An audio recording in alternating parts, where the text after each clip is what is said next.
Hi, I'm Tim Schafer from Double Fine Productions. We're interviewing players from the game Brütal Legend who've come here tonight for the first time to play multiplayer. Tell me, how was your experience playing Brütal Legend?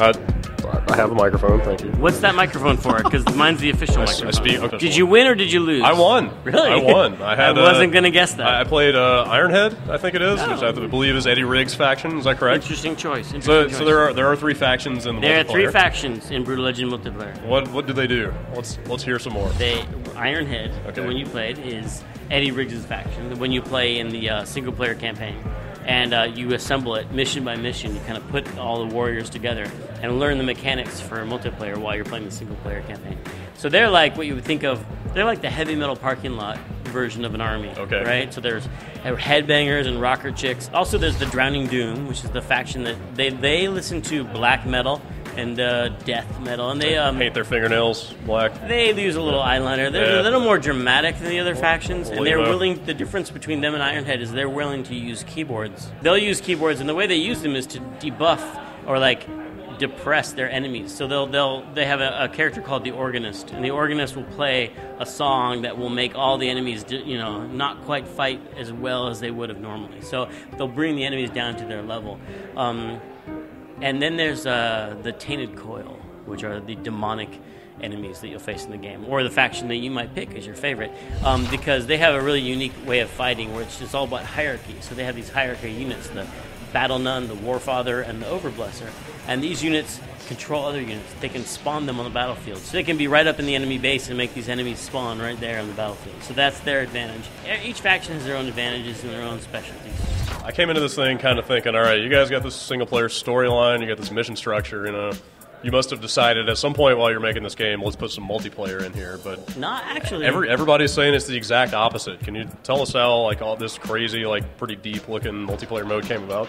We actually, from the very beginning, the initial impetus for making the game was to make a multiplayer experience where it was you, a commander of a rock army, going head-to-head with another army for the total control of the battlefield. And and then as we built it, the lore of heavy metal kind of made a story emerge and made us feel that we could tell this epic tale with this mechanic. But at the core of it is a head-to-head multiplayer experience that we think is really fun and that people will really enjoy going really deep with in multiplayer. So even as the maker of the game, you can probably admit, just sitting down with this multiplayer, that's kind of a lot of information to take in. There's a lot of stuff going on.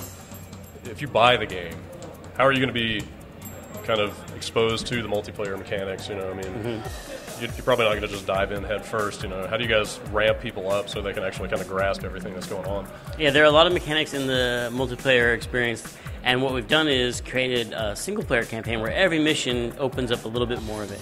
So maybe we'll add a unit to your army, or we'll teach you, out in the open world, you'll find these what we call tab slabs, which are guitar tablature on a slab, and that will teach you a new guitar solo. So you'll learn these guitar solos slowly, you'll learn a different ordering mechanic on each mission, maybe we'll give you a different ordering ability. So by the time you've gotten maybe halfway through the single-player campaign, you'll be an expert in multiplayer and ready to take on the multiplayer game.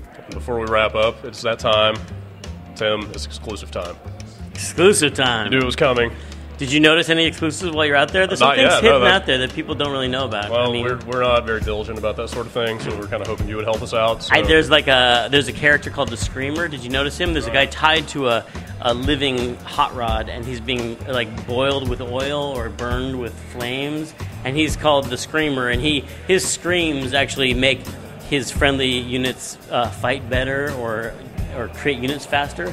And the thing that people maybe don't notice is his voice is actually done by David Cross, who you know from Arrested Development or his Mr. Show, and he's just this really funny comedian who captures the essence of the Screamer, who's this guy who is kind of on the battlefield against his will. He thought he was going to the spa. He thought he was getting a massage, and then he ends up tied to this table, and he's like, wait, what's going on?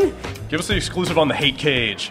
Oh my god, the hate cage. I wrote down hate cage in my notes with an exclamation mark. Just hate cage, go. The hate cage is one of my favorite units in the game. That is actually two living beings. One of them is just legs. These really tall legs that walk on the battlefield with this little crushed little body, and then hanging between the legs of this giant walking being is a cage, and inside the cage is a lump of pure hate.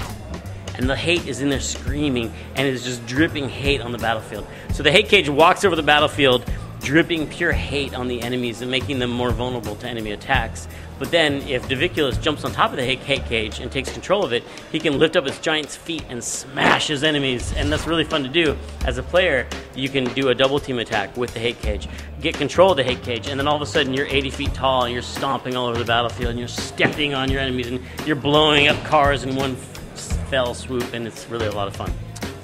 Who would you cast in the role of pure hate? Who would I cast in the role of pure hate? I'm thinking like a Paris Hilton or a... No. There's got to be a lot more anger than that. Because he just sits there like... Did I just do it? No, I'm just like... All right, you. Yeah, you have just won the... No, all right. No. I have nothing but love to give. All right, fair enough. All right, so you guys are coming down the home stretch now. Where's the game at? Are you feeling good about getting it out the door on time and all that stuff? Yeah, I mean, it's basically done. We're just doing a few balance tweaks, some bug fixing, a little polish stuff. We'd like to make things really polished, and so... but other than that, it's basically done. You're playing the final experience tonight. It's one of our maps, the Blood Coast, that you guys are playing, but we also have 7 maps that we're going to ship with. So.